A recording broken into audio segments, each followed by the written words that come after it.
Edo tinali si VNC at may isinubo. Ano kaya ito?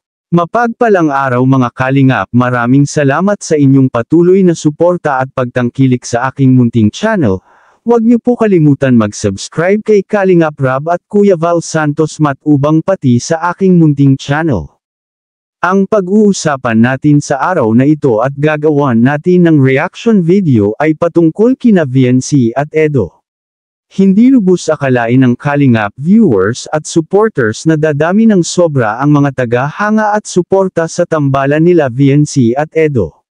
Dahil sa mga kilos at galaw ni VNC na hindi talaga mawawala ang pagkamahiyain.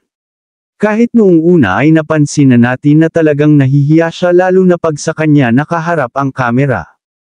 Pero habang tumatagal ay unti-unting natuto si VNC na humarap sa kamera at nawala na din ang dating sobrang pagkamahiyain.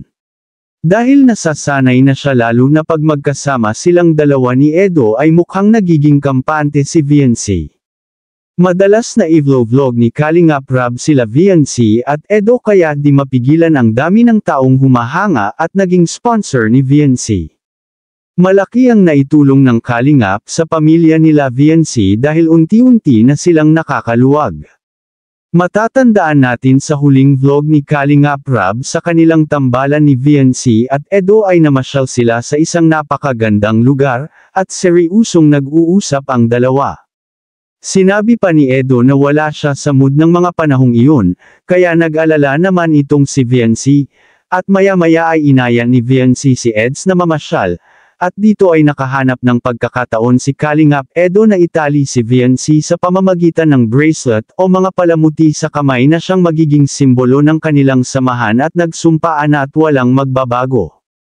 At nagdaan ng ilang minuto pagkatapos mamasyal nila Eds at VNC ay napaka-sweet na pagmasdan ng dalawa habang sinusubuan ni Kalingap Edo si VNC ng halo-halo o dessert at napakagandang pagmasdan ng dalawa na parabang totoo na magjowa.